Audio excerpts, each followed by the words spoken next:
To have passion in life is everything. What's your Everest? Oh, Is it yeah. that 200-inch buck? They just look so impressive when they're wide. Especially running away. Welcome to this week's episode of Eastmans Elevated. It's like a think tank for outdoor activity. Sounds exactly like my hunting. Just always thinking about it, always trying to evolve it and make it better. Here's your host, Brian Barney. Hey, what's happening, guys? New episode of Eastmans Elevated here. So today on the podcast, I have on Clint Casper. Clint's a great guy. He came out and hunted with me for about a week or so for spring bears with his bow, and we ended up recording this thing like a couple hours before he had to get on his flight. And on his flight, I mean his flight that he moved from the day before to get one more day of bear hunting. The guy's an absolute nut about archery and about bow hunting and hunting out here west, and he comes from the Midwest, and he's super proficient at hunting big whitetails.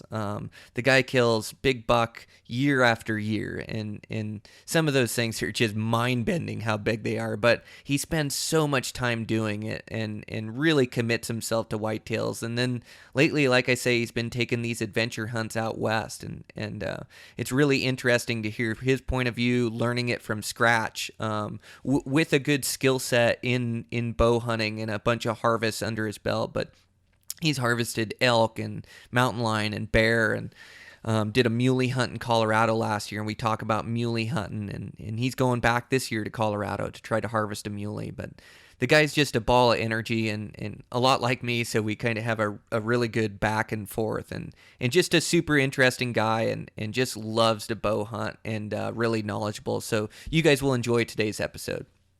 The sponsor for today's show is Zeiss Optics. Just so impressed with Zeiss Optics. I used their binos and their scope last year. They're just so crisp, so bright, and the colors in them are so vibrant. I'm just amazed. Like, I look through my optics, and the colors almost seem brighter than they are in real life, which I know doesn't make any sense, but they just, like animals, really seem to stick out in them. I can't say enough good things. I've used a bunch of good optics over the years, and these Zeiss ones I have are with me on every hunt. I'm just super stoked on them and super stoked with what they're putting out. They have a new rifle scope out. Excuse me. They're doing really good things with their rifle scopes. They just the best in picking up light and low light, the best in operation, just great products. So thanks to Zeiss for sponsoring the podcast. Over there at Eastmans, so we're running those promo codes just constantly right now, just right before hunting season, but we've got our 13th issue, and our 13th issue comes out on the digital platform on eastmans.com, and man, I got a really good article in there that I'm really proud of. It's all about inside the red zone, like what to do, how to prepare yourself for being inside 100 yards on animals with your bow in your hands, and how to keep your cool, execute your shot, when you can move, what you can't. Just little tidbits I've picked up over the years being in bow range from a lot of different critters. So I'm really proud of that one. But make sure you guys subscribe to the magazine. We've got our promo code for the podcast, and I really appreciate you guys putting that in there. It just brings weight to what we're doing here at the podcast and our following and the guys that like it, and shows Eastmans that that we do have some guys that listen in. So the promo code is Elevated 617.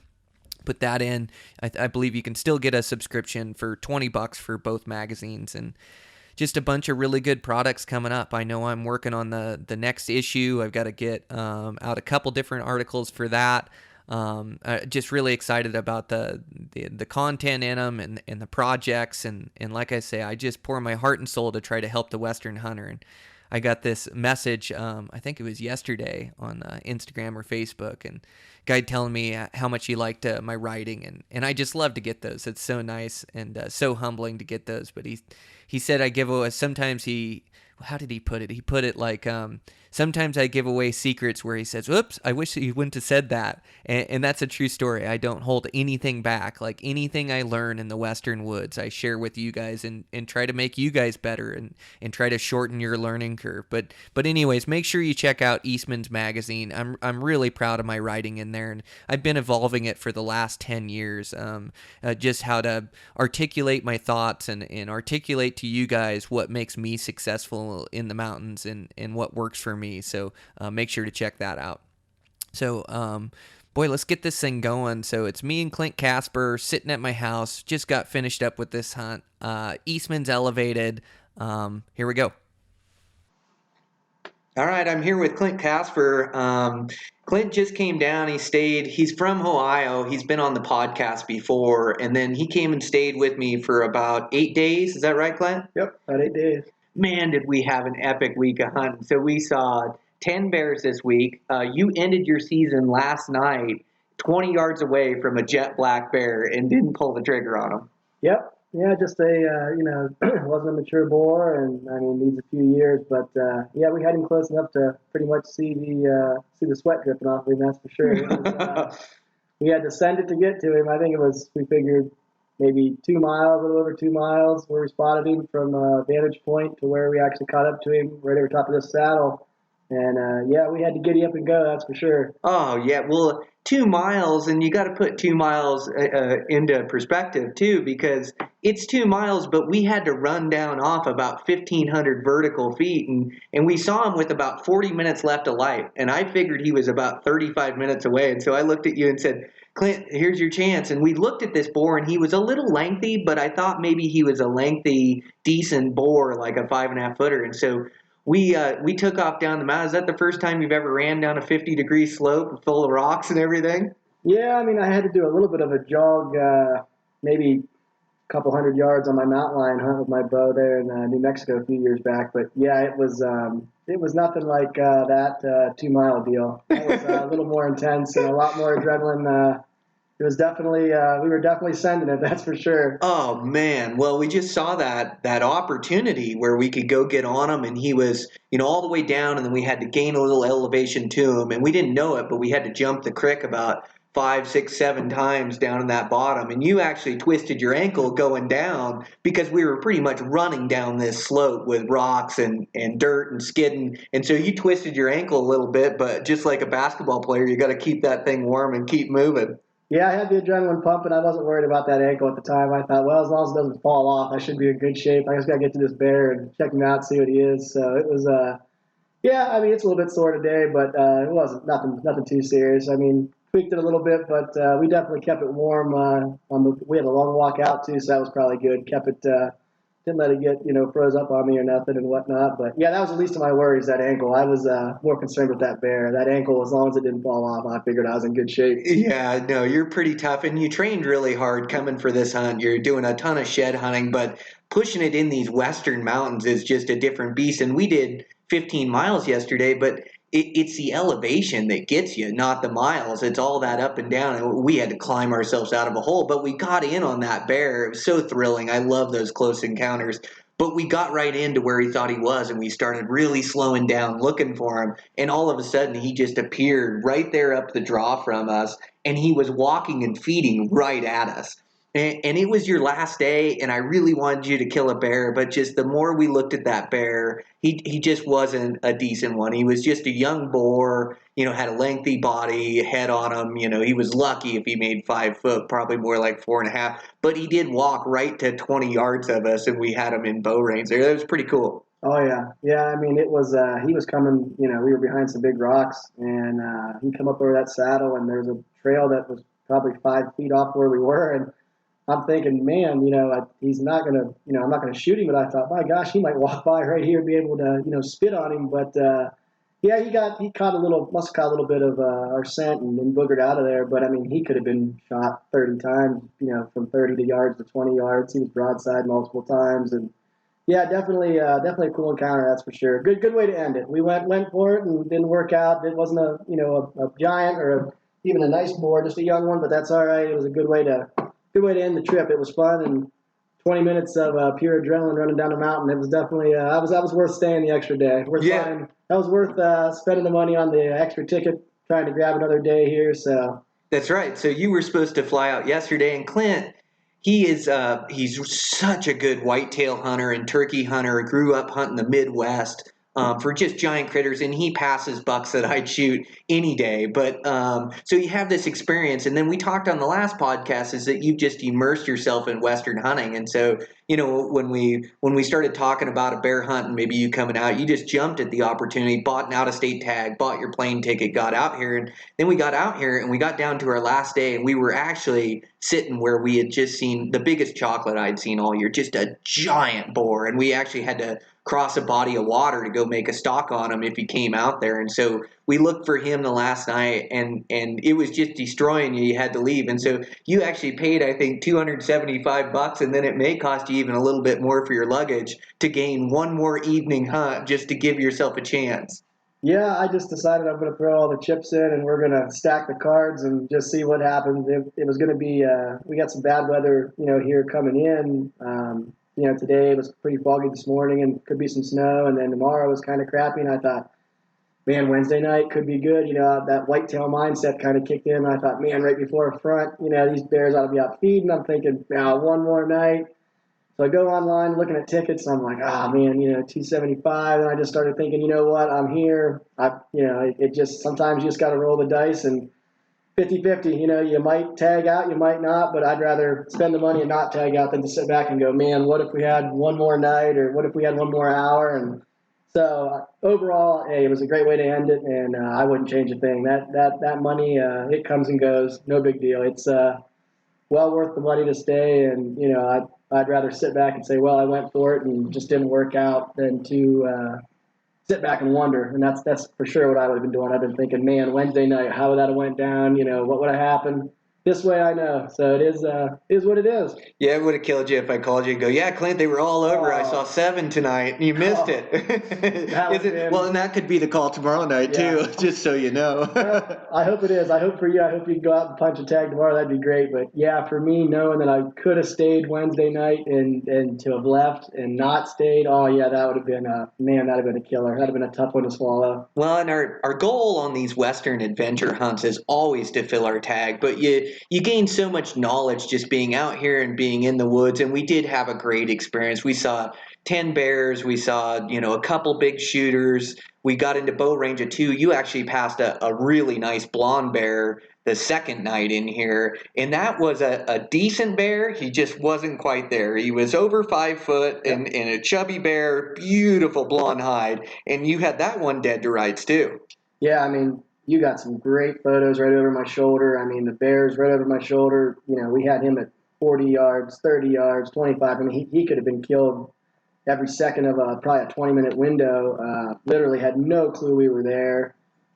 Just feeding and, just being a bear. It was awesome. It's super pretty. He was, that chocolate we saw a few nights ago was a giant, but that blonde was probably the prettiest bear of the whole trip. Just super, super, super pretty, and long hair on him. Oh, long hair. Couple more years, and that bear is gonna.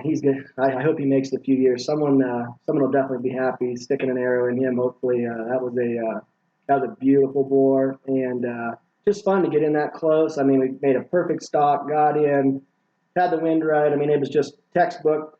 Just wasn't quite big enough, but that's that's all part of it. Nonetheless, it was a awesome memory and great stalk, and every stalk you make, you're learning something. And for me, coming from the east out here, every opportunity I get to make a stalk, whether it's going to be something I'm going to shoot or not, I'm going to do it just to gain the experience. It's a totally different scenario hunting stuff out here, spot and stalk, versus hunting turkeys back in Ohio, or hunting whitetails out of tree stands and stuff. You just don't get that kind of experience out there like you do here. So nonetheless, any stalk's a good stalk, that's for sure. Yeah, well, and this, it'll help prepare you too, and definitely your legs are in shape. We've been doing crazy miles in elevation, but you've got a Colorado mule deer tag. So it appears now. They've got this whole back door where you check and see if you drew, and I don't quite all understand it. It says that I didn't draw, but on yours it said you did draw, so it looks like you're going to have a Colorado backpack hunt coming up this year. Yeah, I'm looking forward to that. I was out there last year and just came up short. You were so close, right? Full draw twice on two giants, and that's pretty much all I thought about. I came home and killed the whitetail I wanted opening night, and that was my biggest buck to date. But I'll be honest, I have not forgot those muleys since being out there.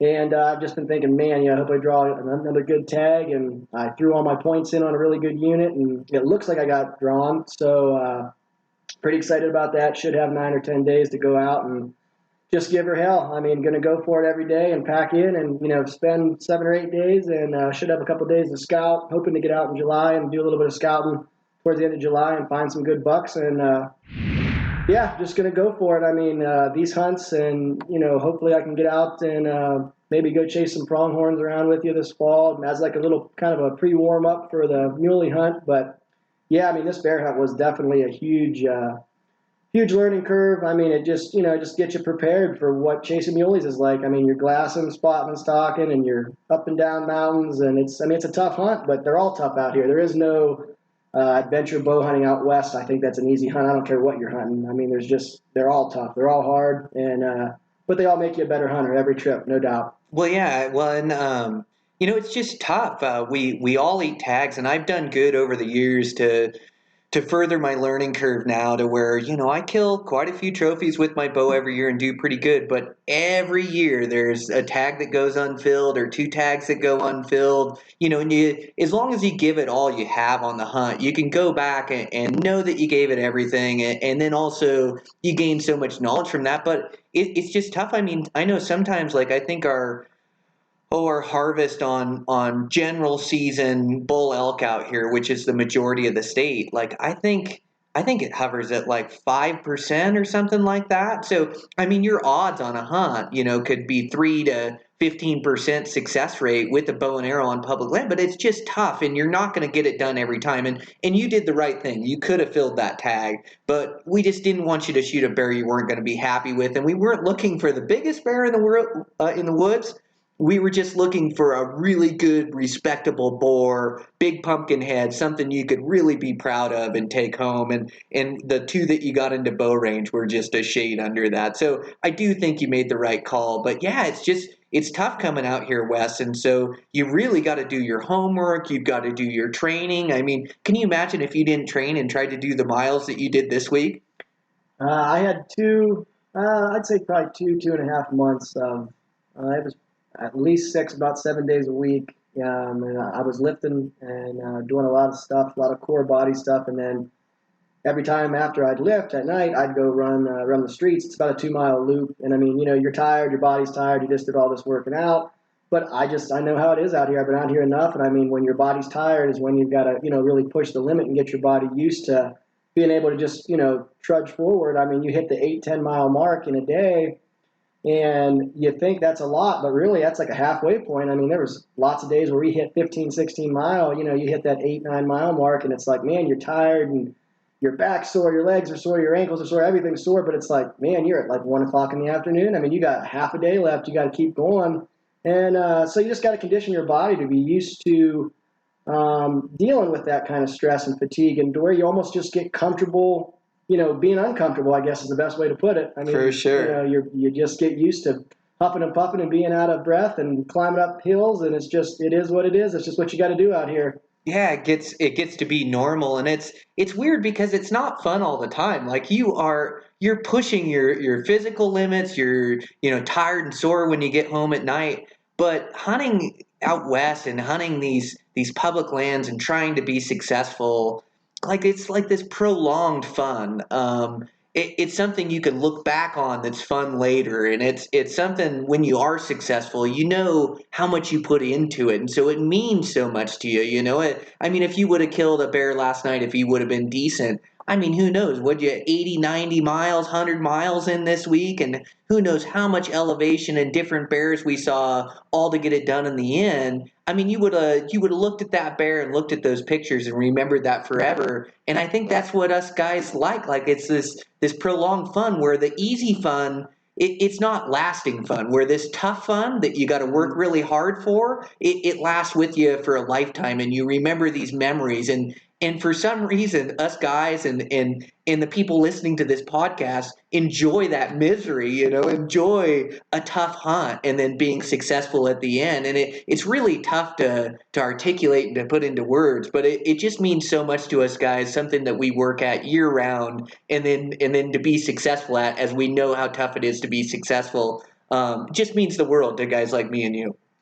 Yeah, misery is company out here. There's no doubt about it. I mean, throughout the day, you're mentally. I mean, you're fatigued mentally, physically, but there's that little guy on your shoulder that's constantly there. That's just like, man, you gotta keep sending it. You gotta keep going. You gotta push through it. I mean, you're out here for a reason. I feel like most guys that come out here out west and do these adventure bow hunts and backpack in and some of these crazy hunts that, like you're doing and what I started doing, you got to be motivated. I mean, what's ahead is it's going to be tough. I mean, it's 99% work for 1% fun and that maybe a 2-minute span of pure adrenaline rush and excitement to get a shot off or something. I mean, it's work. It's tough. There's up and down mountains, and there's days where you're not seeing game, and you're glassing, and it's literally almost all work. But that reward, when it does come together, and you do get to watch your arrow disappear into the body of a big muley or a bear, elk, or whatever it may be. I mean, there's nothing like it because you know what you put in it mentally, physically. I mean, you took yourself to the limits, and there's maybe 3% of the bow hunting population that's doing these kind of hunts. I mean, there's just not many guys that do this stuff. So, I mean, it's just a cool feeling to be like, yep, I'm one of the, elite guys that's able to go out and get it done. And you're not going to get it done every time. Nobody's going to have a higher percentage of, successful hunts than unsuccessful. And if that's the case, you're not doing much backcountry adventure hunting, I'll guarantee it. But when it does come together, maybe it's 1 out of every 10 hunts, maybe it's 1 out of every 20, whatever. But those 1 or 2 hunts out of 10 or 20, I mean, that's just stuff that is, words can't describe what it's going to feel like and what it does feel like to finally get it done and finally accomplish that goal. And it just makes you even more hungry. You just want to do that. You want that feeling and want to experience that as much as you possibly can in your life. And it's what drives guys like you and me to just go out and send it all the time. I mean, you're chasing that 1% out of the 100. Out of that whole trip, you're chasing that 1%, and it's going to be 99% misery. It's going to be tough and hard, but man, that 1% is like the greatest feeling in the world. That's why we do it. Well, and it's you can always continue to learn, and I think you can up your odds of success, and you can up your success. Like I know, I've been killing 4 or 5 Pope and Young trophies a year. For the last 10 years now. It's like once you can keep gaining knowledge that then ups your odds, where now all of a sudden you're not playing the 5% success rate or you're not playing 1 out of 10 hunts, but it takes all this experience and knowledge, and then you can start being successful on 80-90% of even your backcountry tough hunts. And I know that's what I've done, and it hasn't been through money hunting, private land hunting, guided, outfitted hunts. It's all public land, do it yourself, but it's all from this knowledge base that I've gained, and it's all from the motivation. You had such a great attitude on this hunt. Like you never wavered from your goals. You were always willing to put in the miles, sit on the vantage point, be there late, be there early. You hunted a lot of the middle of the days when I had to work, and then we'd go out in the evening.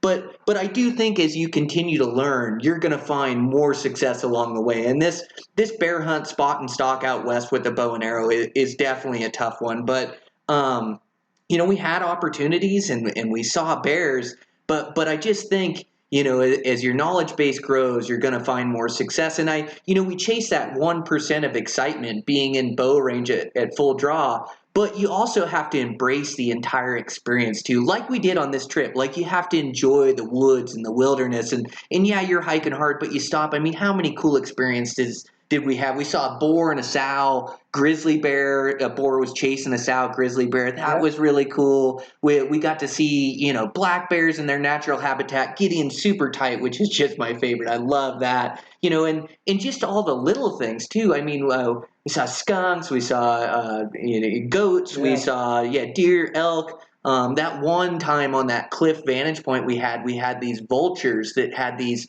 giant, I don't know, 6-foot wingspans to 10-foot wingspans, and these things were gliding on thermals and coming by us at 10, 15 yards around us and soaring by us. And just to take all that in, it's just not what everybody gets to see. And so, you have to embrace the experience and embrace the journey. Like you have this motivation to fill your tag, but you got to enjoy it all along the way too, where it's like this is just really cool. This is something I see that nobody else gets to see. The coyote that we spooked right out from under us, or, we had so many experiences in these 8 days that you can take away from the hunt. And I think it's just to further your knowledge base. And I think a guy can find more success out there. You definitely have the right attitude. You put in the right miles. I mean, you deserve to kill a bear this week. We just didn't get on the right bear, but it'll happen. We just need to get out and do it again and continue hunting. Yeah, for sure. I mean, I always look at these hunts like, hey, if you get to punch a tag, and that's great. That's a bonus. But I mean, what you get to see, what you experience. I mean, I've told you before, a lot of my, friends and people back home in Ohio, I mean, they can't even fathom what I'm doing out here because they've never done it. And, you tell them you walked around 15, 16 miles up and down and you see all this crazy stuff, grizzly bears and mountain goats. And I mean, to them, yeah, they've seen them on TV or in a park or something. But I mean, most of the people back home, I'd say 99% have, they're never going to experience what we experienced these 8 days. And they won't see or be the places where we were. And it's like, you get on those vantage points in your glass and you're looking, and all of a sudden you just stop and you take it all in and you're like, wow, you're blessed to be able to do, I'm like what you do, what I do. I mean, the adventure bow hunting, not everybody does it. Not everybody wants to do it. I think you're crazy for not wanting to do it, but not everybody does it. And there's a lot of people out there that'll never see, 99% of what we're going to see on these trips. And that's probably the real trophy, honestly, is just the memories and what you take away. Sure, we all want to punch a tag. We all want to, you chase that 1% of, the excitement out of the trip and everything, and you want to get to, draw the bow back and let one rip. But realistically, that's all a bonus. I mean, just the experience, the stuff you get to see, you're constantly learning, you're constantly gaining knowledge, and it just makes you a better hunter, but it makes you a better person. I really do feel like it just makes you appreciate life more. And I think a lot of people need to slow down and just appreciate life. And we all get caught up in hustle and bustle, and we're busy and jobs and everything else, but it's like, man, sometimes you just got to sit back and just go out and enjoy, go hike or go bike or whatever. Just go enjoy some of the, the awesome things we have in this country and the public lands out west. I mean, just a prime example of just pure passion and the love for the outdoors like I have. I mean, there's no better place to be. I mean, I could move out here in a daggone second and, I'd probably never look back. Well, it's such an adventure, isn't it? It's living an adventurous lifestyle, and us hunters have found our avenue for adventure through these bow hunting trips and these challenges of trying to harvest an animal. And it's not just hiking to the top of the mountain and back down. It's taking it all in and trying to find a critter and trying to stalk it. And you get so engrossed in the process of trying to harvest an animal. But it's so cool that we found this, something that we like in life. But, there's so many other adventures out there, mountaineering and climbing and different things guys like. But we are really fortunate that we have found Western hunting and enjoy to be out there because we do. We just see so many cool things, and you live this adventurous lifestyle, which is like a fulfilled life. Like I feel like I have purpose. I have passion in my life. I have something I love to do that I dream of year round, that I train for year round. And then when I'm out there and I do get those 10 days out or those, like in this bear hunt, I get to spend a lot of time in the woods, but to have you out for 8 days, just to embrace the experience and just really go for it and give it all you have. And you gave it all you had this week, which was awesome to see. Yeah, I mean, our plan from the very start, whenever the trip started, was, hey, let's just, we're going to push it to the limits every day. We're going to cover miles. We're going to glass. We're going to get on these vantage points, and, we're just going to give it all we have. And in the end, you hope that you get that one chance to get the bow drawn back and send one. But, like I said, I wasn't able to, never drew the bow back, and that's fine. I mean, I still, you take away so much from these hunts, and just the learning curve constantly out here gets, toned down a little bit more each trip. I mean, you start to pick up on more, and, got to hunt with you and really see, how you're doing things and why you're doing things and why you did this, why you did that. I asked a ton of questions. And then when I'd hunt by myself, I was putting that stuff to work. I mean, I was, using these techniques that I've picked up along the way and stuff that I've, you've showed me along the way and whatnot. And you get to go out and then do them on your own for 5-6 hours. Then we'd hook up in the evenings after, you got done with work, and man, we'd push it hard. I mean, last night I think we did 16.7 miles from like well, I think we got started around 5 or something. I mean, it was crazy. I mean, we just totally went for it, 16, almost 17 miles in a couple hours span.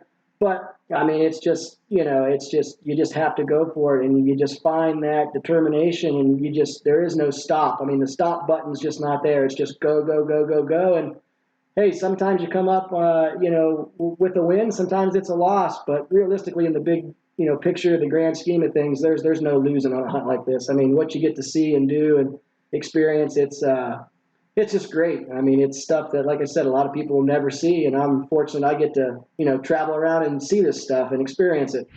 Yeah, and so you're gonna, talking with you, you're gonna plan a scouting trip to Colorado for those muleys this year. So you're gonna go down in, I can't remember if you said July, I think you said, and you're gonna go down and do a scouting trip for these muleys, which is a huge commitment coming from Ohio. You've got to buy the plane ticket, and then you're just gonna go into Colorado and try to scout and try to find some good deer. So you're set up right when you show up in September or late August to hunt your mule deer up there. And this is the second time around. You hunted mule deer last year, and so you really got your head set on killing a nice buck this year. Yeah, I'm pretty hungry for sure. Like I said, I'm a whitetail junkie, that's for sure. Cut my teeth on them, but even last year, with knowing I was going to get to hunt probably the biggest buck of maybe my career, when I left Colorado, that's all I thought about was, man, what could have been, and just so close. Those daggone muleys, I mean, they've just taken me by storm, and all year, I've just been thinking about it. I mean, when I'm training, when I'm running, when I'm sitting, at work on lunch, when I'm at home watching the Cavs play, I mean, them daggone mule deer, they're always on my mind. And I'm just like, you know what? The minute I find out if I did draw, which it looks like I did, I'm just going to go into that unit for 3 or 4 days and try to find some good bucks, and just trying to up my odds a little bit. So whenever I do get there, I kind of already have a good game plan and got some bucks picked out, and I'm just trying to up the ante. I'm not leaving Colorado this year without a mule deer. I already told my boss at work, you know what, I should be back in 10 days, but I'll get to a vantage point, and if I have to call off a few more, I guess I'm just gonna have to phone a friend and let somebody know to call in and let you know. But yeah, I'm determined to not leave that state without a muley this year. That's the goal for sure. Yeah, well, it does take that commitment. I know when I'm planning my trips every year, my wife always asks me, how long I'm going to be gone, and it says, well, depends when I kill my muley, or depends when I get my critter, So you got to plan days, but it's always nice to be able to have those backup days where you can call in or phone a friend, like you say, or call my wife and say, hey, it's going to be a couple more days, I'm right on them, or go out and refuel and go back in. But having those couple 2-3 days on the end of the hunt, like you really get it all figured out in the hunt. When you get to the end of the hunt, you feel like you're there. You feel like you should harvest one. You've been seeing them move around here and there, and you kind of figured them out. And it's like, man, if I could just have 2-3 days. So I think when you're going on a lot of these Western adventures, it's tough to leave them open-ended with work and family and have everybody plan. But if you can kind of preface everybody that, hey, I'm going for 10 days, but this might turn into 12 or 13. Like, I got to make sure I get this. This is a big tag for me and a big hunt for me. I think if you can preface it that way and buy yourself a couple days on the end of the hunt and extend it a little bit, like, you just give yourself that much better of a chance of harvesting that animal. I don't know how many animals I've harvested, on the last day of the hunt or the second to last day. Like, it just seems to come together towards the end, So having those couple days as backup, I think, is important. Yeah, I know. I couldn't agree more. I mean, it's nice to have those extra days if you do, and there again, I'm going to go out and scout in July, but I mean, let's not kid ourselves. What I see at the end of July could be a totally different story come when archery season opens. So, I'm kind of already prepared for, I'm hoping I can get on some good bucks and get some things kind of figured out, but when I get there, it might take me 4 or 5 days to figure out what they're doing. They might have totally changed by then. There could be some pressure in there. I mean, who knows? So you might spend half your trip, the first half, just finding those bucks again and figuring them out again. And it's like, now you're down to what was an 8-day hunt. Now it's down to 4 or 3 or whatever. And I mean, man, you just might need that extra day or two to get it done. And it's definitely nice to have the open-ended schedule and be able to maybe squeeze a few more days if you have to, if that's what it takes. And for me coming from Ohio, I mean, it's not like I can just jump in my truck and get to Colorado in 6 hours and just hunt the weekends or whatever. I mean, I'm pretty much going to get one good solid trip out of this, and hopefully can get in on a good one and get him killed. So yeah, I'm going to make the most of it, and the scouting trip hopefully pays off, and hopefully once I get there, after a few days, I'll be drawn back on about a 190 in full velvet. That's that's what we're hoping for, at least. Yeah, for sure. Well, and it just seems like these Western adventure hunts, you prepare all year and you think about them all year and you scout and you find giant bucks while you're scouting. And then you get on the hunt and it seems like the hunt is like more difficult than you could even fathom in your mind. It's just tougher. Either, you can't find the animals and you've got to travel miles and miles and miles just to locate a good one. Like you say, the pressure may be bad in there where you get hunters in there and that messes you up, or there's just so many circumstances that happen during a hunt, and it's part of why we love it. But you kind of come up with this plan in your head how it's going to go, and you can pretty much throw that out the window once you get there. Like, you have to be tough when you get there, and you have to be able to evolve. Like we had this saying the whole hunt, and I picked it up from you, MRI, most recent information. And so when you're on the Western hunt, like, you have to take the information and you have to process it and then adapt your hunting to that, because you get a game plan of the drainages, you think you're going to find deer, and then you show up and there are no deer there, and you can't just pick up and go home. I mean, like you're flying all the way from Ohio to Colorado. Like, your only choice is to evolve, adapt, and overcome, But I think that's a big part of Western hunting, is trying to use the information you gain in real time that you see there and adjust your hunt to it. But they're always more difficult when you get there. And I've been successful on a lot of hunts and a lot of big bucks, and I play it out that I'm going to kill this huge 200-incher when I go to this place, and then I get there, and it's like, gosh, I'm going to be lucky if I kill a buck on this. It's always tougher than you think when you get there, but you have to have a good attitude and then be able to adapt your strategies to what the deer, what the elk, or what the bears are doing, I think. Yeah, absolutely. And, we did that this past week. I mean, we were figuring in on these luscious green little, parks and hideaway meadows up in these basins. We thought, man, these are just going to be loaded. And I mean, some of the nicest country that I've, to this point ever looked at. I mean, green as green can be, and there's no bears. And we're like, what is going on? So then we start, getting on some of these hillsides and back in the timber, up on some of these ridges, there was some neon green growing, and we did get into a few bears doing that. So then you're switching gears, and we started kind of walking the bottoms because it's shaded down there, and then we got into some bears doing that. And it's just, you're constantly trying to think about, okay, here's what I saw today, here's what I saw yesterday, here's the sign I saw. Okay, this is what I thought was going to be, but it's not. This is really what it is. So now here's the game plan for tomorrow. Then tomorrow comes and you run with that and you see what happens. And it just evolved every day. We were trying something different, or, once we kind of got into some bears, it was, okay, here's what they're doing. So let's look at more spots that are similar to that, where we saw bears yesterday, or we didn't see any bears yesterday, and we were in these spots. So let's change gears and try something different. And, you have to be able to kind of jump on the fly with your game planning and just with, what knowledge is given to you. And, yeah, the MRI, I mean, what's happening right now, not a week ago, not what's going to be next week, just what these animals are doing right now. And I think that's important, especially out here out west, is you got to figure out what they're doing right now. What they did a week ago, what a bear did a week ago might be 50, 60 miles, back. I mean, so, you're never going to run into that bear now if you're still, doing what he did last week. And same with, the muleys, elk, and all that. You just constantly got to be evolving and trying to keep up with what they're doing right now. And I think that'll really keep you in game. And I think your success rates will go up a lot more by doing that and using that. Yeah, for sure. It's that most recent information, being able to adapt to the hunt and what the circumstances give you. Yeah, that's such a huge part of it, I think, paying attention to everything, all the details that come along on a hunt, and it's tough, but you just like you did this week, like, keeping a good attitude is everything. You just gotta keep pushing forward, keep putting one foot in front of the next, keep adapting your game plan. And so, we'd get done with every night and make it to the house here, just barely have dinner. And before we knew it, it'd be 11, 12 o'clock. And, just trying to come up with a game plan. Okay, where are we going to hunt tomorrow? What are we going to do tomorrow from what we saw today? And I think that's important on a hunt and on a Western hunt is to be able to adapt on the fly and kind of think on the fly.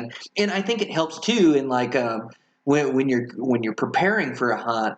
It's not just to make one plan, to make multiple backup plans. Like you may have a drainage that you want to go look at, and that might be your A plan, but you better have a B, C, D, and E, And so that way you kind of always got in the back of your head some place that you want to go check out, some place that you're thinking about, and it kind of keeps me from getting lost. Like I'll make a plan, and if I go to that spot, like in my younger years, I'd make a plan and say, okay, I'm going into this high country drainage, and I'm going to go look for mule deer, and they're going to be everywhere. They're going to be on every ridge, behind every tree. Right. Yeah, and then you get up there and you don't find anything, and mentally I'd be like swimming.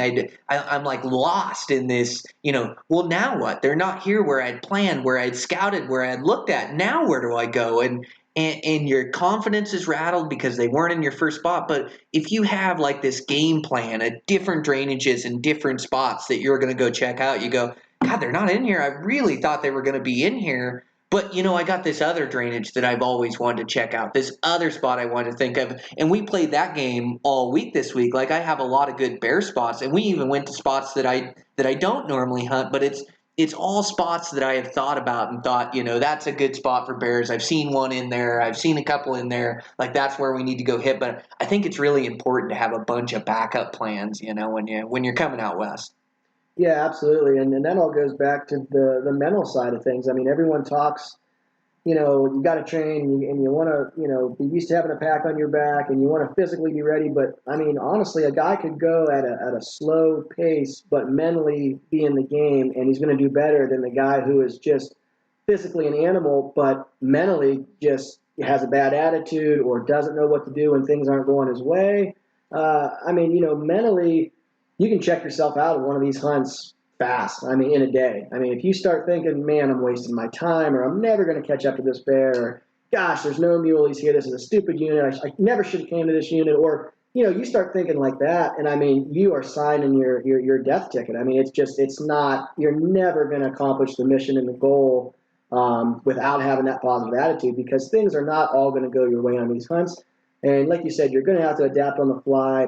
And there's that big learning curve on every hunt. I mean, I might go scout this unit in July and find, 10 just stud bucks, and they're in these easy spots, and it's just, it looks like a slam dunk. And then you get there and you don't even see a deer.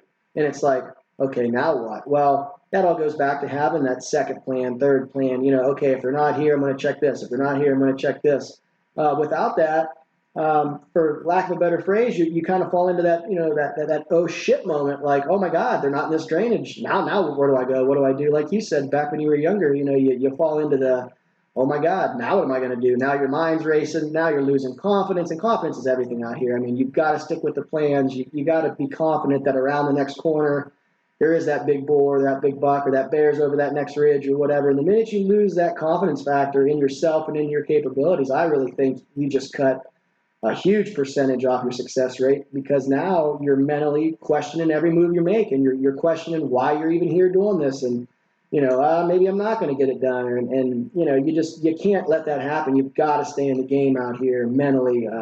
That's a huge factor, and I just think that's a lot of it to being successful out here. Is you've mentally got to think every single time you go on a stalk, or every day, today's the day, or this stalk's the stalk, or I'm going to punch my tag, here in the next hour. I mean, you just got to have that confidence to keep you mentally in it. Oh, man, you hit the nail on the head. You're so right. What makes the best Western hunter is that attitude, that mental toughness, that believing in yourself and believing you can get it done. That's everything on a tough hunt. And you could take a guy that's not in as good a shape, but if you've got that mental toughness, you've got the Western hunting, you got the best chance of filling your tag. You're so right. And the eternal optimism of always believing that this day is going to be epic. I'm going to find him today. I'm going to get a stalk today. He's going to be over this ridge. Like, you have to believe. You have to believe that those animals are out there. And it may not work out, but you can't let that self-doubt creep in. You've got to just always go. And you also made another point, like it's really easy to give in to the toughness of a hunt and to say, gosh, I'm missing work right now. I got my wife and my kids at the house. What in the heck am I doing out here? I'm a moron. I'm going to head home. This isn't the spot. This isn't the deal. But that attitude doesn't find you success on Western hunts. Like, it's got to be the attitude where you just believe you can get that opportunity and a sliver of opportunity, and you're going to put a perfect arrow in them. You have to believe in that. And then, like we talked about, embracing this experience, you have to embrace it. And even if you're not finding the giant buck you're after, that isn't, where you give up and you go home, and you can't start letting that self-doubt creep in. Boy, I really should be working. No, you made the plans that you're going to be out there hunting. Work knows about it. Your family knows about it. You told them and prefaced them. Like, you've got all these plans to be out there. Now's your time to go for it. And we get, so few days. I mean, there's 365 days a year, and I get to hunt a bunch of them, which I'm really fortunate. But how many days do you really spend out doing what you absolutely love to do? So, if you've got 20 days a season, you better spend that 20 days going as hard as you can, whether you're on a big deer or not, embracing the experience. And so that mental toughness and that mental game is such a huge part of the Western hunting puzzle, so you're spot on, and you have that, which is key. And so you're just trying to gain knowledge and add to it. But that mental toughness, I mean, I really attribute my success in Western hunting is from my mental toughness. Yeah, no, absolutely. And, you have to have that in, especially bow hunting. I mean, anywhere. I know, like, with whitetails back at home, during the rut, November, it's nothing. And, a lot of my buddies will shake their head if they're listening to this, and they'll probably laugh because, they just know how it is. It's nothing for my feet to not touch the ground in daylight November 1st until November 20th when I kill my buck. I climb in a tree, and that's the plan. And I might have to go 16, 17 days of living in a tree. Not coming out. And then you lose weight, your mind races. You're sitting up there just like, oh my gosh, what am I doing? You've counted every leaf on every tree. You've seen the same squirrels 8 million times. But you think back to trail cam pictures. You think back to summer scouting. You think back to, man, at any moment that buck you've seen all year or the one you're after could walk by. And for me, that's just what mentally keeps me in the game. 2 years ago, I hunted, it was like almost 60, I think it was 63, 64 days out of 65 in a row. I think I missed 2 days out of those 65 days it took to kill this buck. And it was crazy. I was ready to go on 6th floor after the rut. I think I was off work like 18, 19 days in a row during November. And was, besides 2 days where it was lightning and thundering in November and 70 degrees, and I had to get out because it was just dangerous to be in the woods at that time. Outside of that, it was, I lived on that farm. Literally, I'd come home, grab something to eat, go to bed, and 5 hours later, back in a truck, headed to the farm and was there all day. But when I finally got that buck killed, it was just, you put so much into it, blood, sweat, tears, money. It's just what I'm passionate about. And I carry that right into this, the out west hunts. Going into it, it's a tough hunt. It's a bow hunt. It's an adventure bow hunt, backcountry, public ground. There's so many factors and there's so many ways that you could let a hunt like that get the best of you, but you're doing it because you love it and you're coming out, and you can't forget that. It's supposed to be fun, and you've got to find ways to keep it fun and make it fun and stay positive. And like you said, that's just mentally, that's what separates the great, Western big game bow hunters from just the average or the subpar guys. Is I really think it's the mental game. They don't let themselves get down, and they don't let themselves fall into that, man, I shouldn't be here trap, or that, man, this is the wrong unit. I should have went to this other spot today. You have to have faith and have, you have to have that gut instinct, and you got to go with it and be confident in what you're doing and the moves you're making. Yeah, man, that's so much discipline that you spend in those whitetail stands for those whitetails, and you've killed some giant bucks. I'm super excited to get out to the Midwest and hunt whitetails. So I'm a little embarrassed to say I don't have a whitetail buck with my bow. I've got a bunch of whitetail does because they give us extra tags, and I'm a muley guy, and so I always end up hunting muleys, and I'll think I'm gonna kill a big whitetail one year, and I'll give it a week or so, and then I'll end up hunting muleys and killing a nice muley. So I'm really excited to get out there in the Midwest and Ohio and give it all I got out there to try to kill a whitetail. But they're a thinking man's game. They're so smart in small tracts of country where they learn, how to avoid human contact in those small tracts of land. So I'm really excited to give that all I have out there in Ohio. But so what are you doing? So you're spending all day in a tree stand. How do you take a pee in a tree stand? What do you do there? I always have a piss bottle and a water bottle. I think that's what the truckers run too. So you run a water bottle and a pee bottle. Yeah. Okay, I was wondering.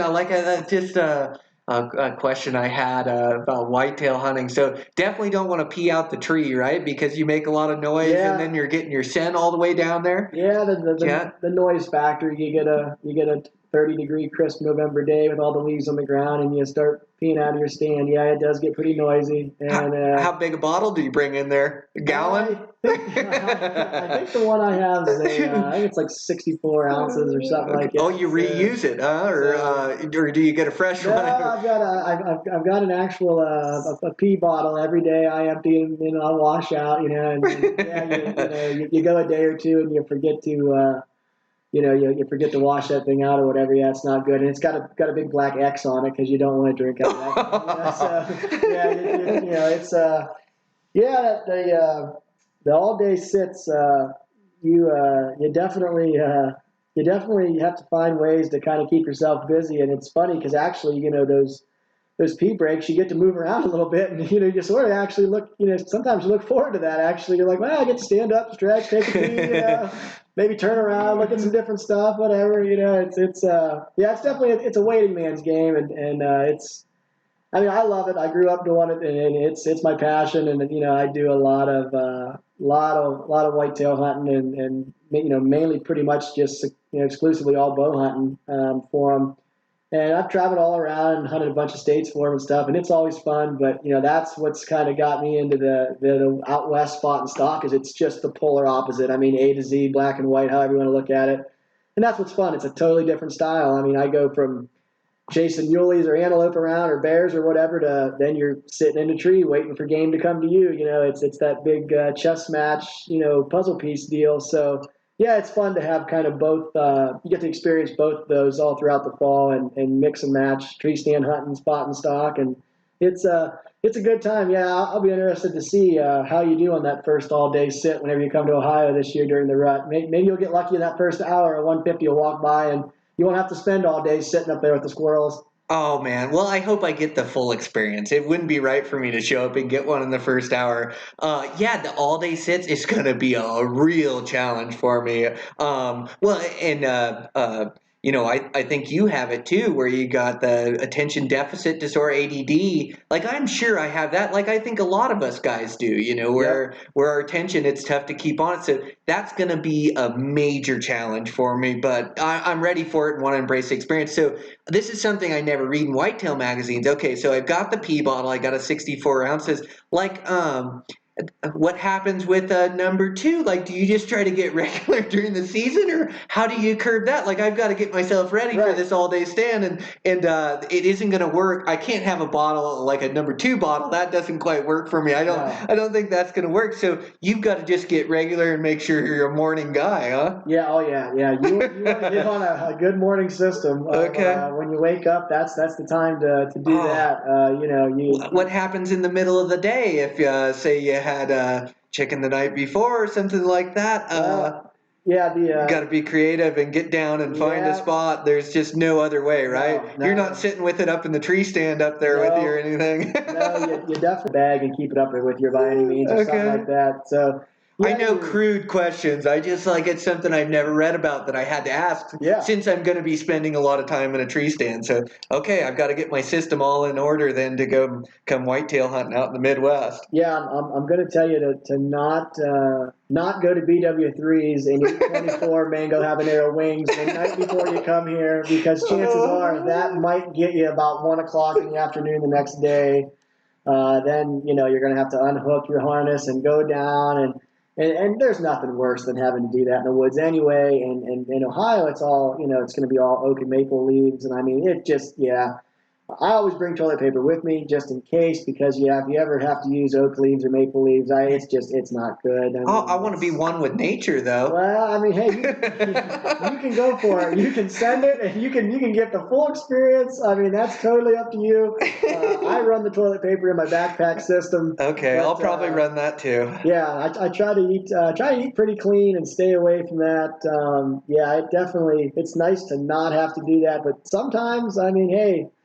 When the time calls, it calls, and you have to do it. But you try to not be like one of my buddies and get down and jump in a creek bottom and your bow's up in a tree, and you get done doing number 2 and you jump back up onto the flat where your stand is, and 20 yards away there's a buck making a scrape, and it's a good one, and your bow's up in your tree and you're 10 yards from the tree, and you just hope that that's not the scenario that you put yourself in, but that.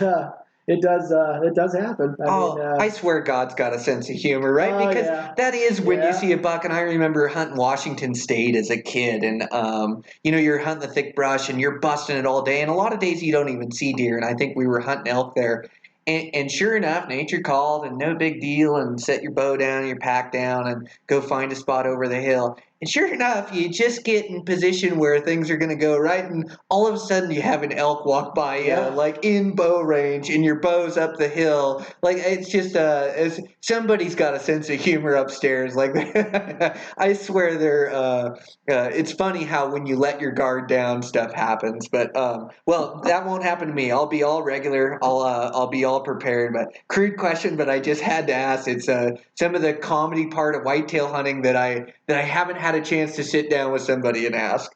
Yeah, no, that's a good question. I mean, it's maybe I'll pitch an article about just about that whole technique somewhere down the line. I mean, no one's really written about that. Maybe that's a good blog topic or something I can pitch to a magazine here or there. Hey, this is tips and techniques on how to poop and pee in the woods when you're a whitetail hunting out of the tree. This is what I do, and you never know. It might help somebody out. Well, I'm just glad. I know you're so sick for whitetails. I thought you were going to tell me I had to bring my own bag or my own containers. I was going to go, I don't know what I'm signing up for here. But no, I'm really looking forward to get out and matching wits with those whitetails. And I'm going to count on a lot of your knowledge out there. But it'll be a fun trip out there, and I can't wait. Like, I've got to get my first whitetail buck with my bow. This is killing me. So the Midwest and having that experience is just as cool as you coming out west here. Me going, out to the Midwest and being able to experience all that and sit in the tree stand and take it all in, and a different challenge for me where I gotta hold still and stay in the tree all day. And so I'm really looking forward to it, man. I think it'll be fun. Yeah, no, it'll be a good it'll be fun, and it's one of those hunts where it's like me coming out here. I mean, you go chase bears or elk or muleys or antelope, whatever. I mean, it's just a totally different. And that's what I fell in love with. Was it's just so different, and it's such it's a adrenaline rush, but it's a different adrenaline rush because your heart's racing from going on these stalks and climbing hills and going up over the saddles, and up there the bear appears and you're already out of breath, and then on the flip side for you, you're sitting there and you might be in a tree. It's 11 o'clock and you're half asleep, and all of a sudden, oh my God, here comes this buck busting through a thicket, chasing a doe, grunting and carrying on, the entire way. I mean, it's going to be a totally different, scenario versus spot and stalk where you're sneaking up on a muley and he has no clue you're there, versus this whitetail that might come, like I said, flying out of this thicket with a hot doe in front of him. And I mean, the woods just breaks loose. I mean, you might have 7-8 bucks chasing this doe around in a 20-acre thicket. I mean, it's just, all hell breaks loose, and it's just complete chaos for a couple minutes. And maybe you get to stick an arrow in, maybe you don't. But I mean, it'll be a totally different adrenaline rush for you, and it'll be fun to hear you kind of commentate on what it was like and what was kind of going through your mind when all this is taking place. Yeah, it'll be fun. You'll definitely get to see a lot of deer and hopefully get to experience the full rut, and hopefully you're bringing one back to Montana. That's for sure. Yeah, well, I hope so, but I just love like different experiences that bow hunting can take you, and I try to just embrace those experiences, and I like as many different ones as I can get. And I've always said to be the most skilled hunter out there, not that I'm trying to be the most skilled hunter, but to really further your skill set in hunting, like you have to take on different species and you have to take on different terrains and different landscapes. And so I try to embrace as much of that as I can. And I know there's so many guys that hunt whitetails, and I've hunted them out west here a little bit and gained a little experience, but it'll be so different to be in the Midwest and doing it. But I just love that, whether it's Coues deer in Arizona, whether it's bears here, whether it's elk or mule deer in these different high country states, or mule deer in the desert, or mule deer on the winter range, or whatever it is, and this year I'm going Alaska caribou, and last year was Alaska moose. And so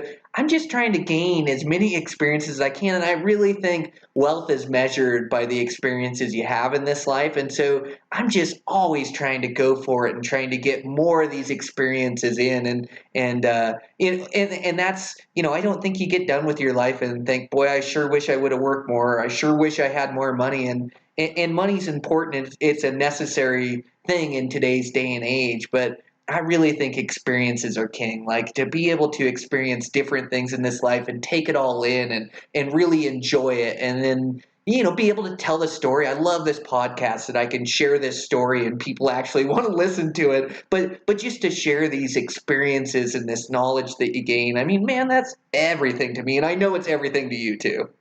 Oh yeah, absolutely. I mean, for me coming out here to country I've never seen, and growing up, I always wanted to be, it was always whitetails and turkeys, and that's all the magazines I got was, like your deer and deer hunting and your different magazines that are just, kind of steered towards the hunting I was doing in the Midwest. And then I started getting, like Eastman's Bow Hunting Journal and started looking at it. I'm like, my gosh, you see these elk and muleys, and you're like, man, I'd love to just one time go out and do that. So then you go out and do it, and you're like, oh my gosh, I got to do this every year. I mean, just the adventure and the different landscape and different scenery and different style of hunting. And it's just, I know right now that the hot hashtag is, sick for it, but honestly, that's how you describe it. I mean, you just become to where that's just all you think about. You're just sick for it, whether it's muleys or elk, or for me, it's not even really a species out here. It's just hunting out west in general. I mean, I'm just absolutely sick for it. I love it. It's,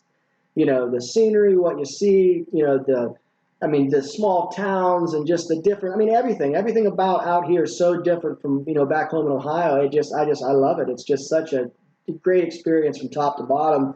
And then when you do get to punch a tag, I mean, obviously that's icing on the cake, but every year I try to plan, last couple of years, it's been a couple of trips, heck, I haven't even left this trip yet, and we're already talking about coming out and hunting antelope here in a couple of months. So, I mean, it's just a never ending thing for me. I'm constantly thinking about how I can get back out here to go chase something around out in the West, whatever state it may be, and it just, you really are, you just become sick for it. There's no other way to really explain it. Yeah, for sure. You do. And when you are lucky enough to be able to harvest an animal, and it took me, my first year in Montana, I harvested a bull with my bow, but then I went a couple, 2-3 years without doing it. And I remember bears, I'd harvested one with my rifle way back in the day with a buddy. And then all of a sudden I took on this new challenge of a bow, and it took me 3 seasons of figuring it out. And I know, I've had seasons like you were talking whitetails. I had one year where I hunted over 50 days out of a 60-day season. Like I just so crazy to get one, but then you start to get it figured out and success starts to come. Antelope are the same way. I've killed 10 or 11 in a row now with my bow, but I went 3 years without filling my tag, just trying to learn, and you got to pay your dues and you got to gain that experience, and then success starts to come. But when success does come, it means so much to us guys. And, I can only talk from my personal experience, but I know when I harvest an animal, and any animal I shoot, I'm really happy with a mule deer, elk, bear, whatever it is. But I know that success sticks with me. Through the entire year till the next season, like I just love that that I accomplished that goal, and I'll look back at the pictures of bunch, and I'll look back at the pictures of the hunt, and I'll remember that scenario, and then you get it back from the taxidermist or what a European mount or mount, whatever you get, but you just appreciate it so much. It means so much to us, and I love it when you're able to be successful and accomplish your goals, when you put in all that hard work and it pays off. It's a feeling. I can't get that feeling in anything else in life. Like that is success to me. And making a good paycheck, or, that's important, and you need to support your family and your household. But there is nothing like killing a giant buck in the woods that you worked really hard for on public land, self-guided. That is the absolute ultimate for me. I just love that. And I know same for you and other guys too. Yeah, no, absolutely. I mean, it's one of those things where, especially on, Western big game on public ground, I mean, it's just the variables and what you could run into and the things that could go wrong when the stars do align and you finally do get to punch a tag. I mean, you sit back and, you just think, wow, I just did something that so many guys are going to attempt to do this year and not get it done. And it's just, you just feel so fortunate that you were one of the lucky guys that year to get it done. Because, I mean, not everybody that carries a bow up into the mountains in a pack with a 10 in his, on his back is gonna fill a tag. And there's lots of them that aren't. But when you're that guy that gets to, punch that tag and you get to walk out and make that long hike back to your truck, and you've got your buck on your back or your bear or whatever it is. I mean, you just feel like you're on top of the world. I mean, that's just a feeling that you're like you said, you're going to think about for the entire rest of the year. And then when the next year comes, it's like, man, you're just sick for it to get back out there and gain that feeling again. It's like that's just constant every year. You want to be in that moment. You want to feel that, that sense of pride and that sense of just pure passion and joy when it all comes together and you do get to punch a tag. And, like you said, it's not going to happen every year. And there's a lot of guys that, man, they got to work at it 3, 4, 5 years to, get it accomplished. But, man, once you finally do, it's just like there's nothing like it. There really isn't. No, there isn't. Well, I have to tell you, I had a really fun time hunting with you this week. I told you once through the podcast, but you have such a great attitude on hunting. You're so intelligent, your different theories. Had fun talking with you and hanging out with you this week, and I can't wait to have more adventures with you. Wish we would have got that bear this week, but we'll get him eventually. We just got to keep after it. So really fun to have you here and have you bear hunt and have you experience this and to see your excitement and to see it through your eyes of seeing all this stuff in mountain ranges and wildlife, for the first time out here was really cool, man. I had a good time.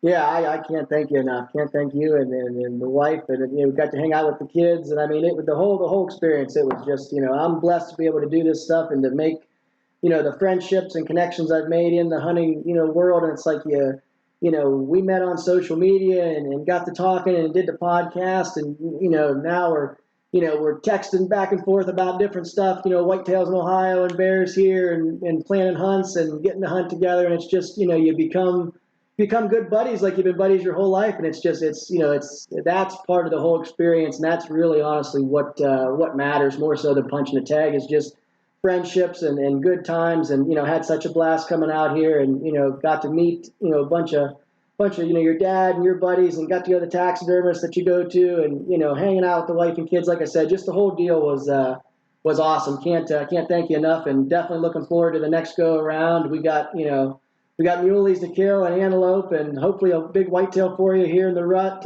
come when Ohio season comes in. So it's going to be fun, that's for sure. Yeah, well, similar passions, like that seems to be all my friends I gravitate towards. And so when you meet guys that are so passionate about hunting, instantly you just hit it off and you're friends and you're talking back and forth. And it keeps you connected because you're always talking about the next adventure, the next thing you want to do. So you're definitely a guy with similar passions as I have. And so that's where we were able to connect. But yeah, thanks a bunch, Clint, and thanks a bunch for the podcast. We already covered an hour here. It went by quick, so we got to get you to your plane before we miss that, and then you got to stay for another week and hunt bears.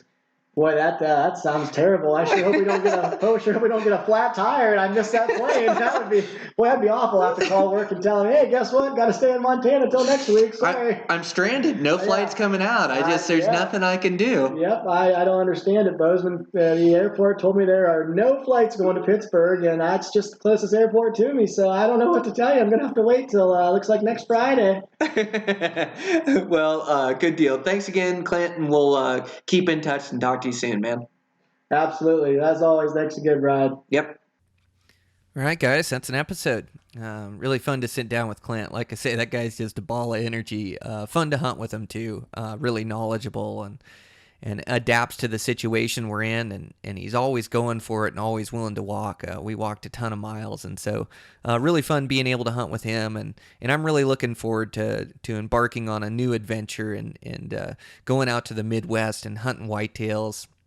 I've hunted them a little bit around Montana, but I just don't have much experience with it. And so it'll be fun just to do something different and go experience something that, the hunting whitetails is the most popular thing across the United States. And so, I want to try to experience it for what it is and go over there during the rut and sit in a stand and do what I'm supposed to do over there to harvest a whitetail. So that'll be a fun trip. I'm really looking forward to it. Thanks for Clint for being on the podcast. I appreciate it. And with that, Zeiss is the sponsor today. Make sure to give them a look, you guys. Like I say, I couldn't be more impressed with their high-end optics, their binos, and their spotting scopes. And I hear really good things about their rifle scopes and what they're doing with those, and just a great company. So thanks to those guys for sponsoring the podcast. Again, we're running that promo code at Eastmans, Elevated 617 will get you both magazines for $20. And again, we got our 13th issue coming out. I got that article in there, Inside the Red Zone, I'm really proud of, and just a bunch of new articles I'm working on and writing on. Right now I'm trying to get out a couple articles this weekend because I leave inside of 2 weeks, not this Friday, but next Friday I leave for Alaska, and man, am I pumped. I'm just ready to cut these legs loose with my bow and go do some bow hunting and do what I absolutely love. And so it's going to be really fun, and I got to make another trip or two down to Idaho. I'd been scouting Idaho. I just haven't found the bucks I'm looking for, but Idaho's a big state, and anytime you're learning another state, you got to put everything into it. And you got to travel around, look at different units, look at different spots. So I'm just fortunate where I have this general tag that I can go hunt multiple different units. And so I don't know how many hours I have into scouting lately, but I think I've got Google Earth memorized for the whole state of Idaho. And Onyx Maps, I've been using them a bunch for my scouting. They've just changed the way I look at things. But really looking into Idaho and breaking down units and where I'm going to backpack in and what I'm going to look at. And I got to squeeze another couple scouting trips down there and find these bucks. But I'll make it happen. This is part of the fun and part of the journey is just learning new areas and new country and trying to break them down and figure them out. And so there's big bucks somewhere in Idaho feeding right now, and I'm going to give it all I have to try to find them. And so a couple more scouting trips and then starting to plan out the hunt and how that's going to go and how many days I'm going to take. But just a really exciting time of year, planning out these fall hunts and I couldn't be more happy. I'm coming into season totally healthy, no injuries, legs feel great, been trail running like a madman, shooting a bunch, bows are shooting great. I'm just ready. It's time to cut loose and go for season here. So I'm jacked, try to chase my dreams and my goals and ambitions, and I know it's going to be tough, and I'm preparing for it to be extremely tough, the toughest thing I do all year. But man, I just really want to fill out on my tags this year and harvest some quality critters, and man, I just can't wait. I know you guys are getting excited too, and so I just really appreciate all the support, you guys. I know I've been trying to figure out some of this audio here the last couple episodes, so I think I've got everything dialed in here finally and feel really good about things. Man, has it been a learning process. I wouldn't think it'd take me 48 episodes, but I'm gonna get everything dialed in and get everything up to par and really quality audio, and I just got my mind set on it, and So I'm just trying to learn as much as I can. I'm just a big dumb bow hunter trying to figure it all out. So I watching as many YouTubes as I can and reading as much as I can on audio, and then had a buddy help me out, able to talk to a sound guy, and talking to the gal in there at Eastmans, Lindsay, who does all the video, and she's really good with audio, so running things by her. So making some changes here and there, which changes are always scary when you get used to the programs you're using, but it's all for the best of the podcast, and making this as quality as I can make it. So really excited about that here coming up. I wish Skype would. Gosh, it seems like sometimes that Skype and your internet connection is the problem, So I just got to do more live recordings. So, excuse me. I just gotta.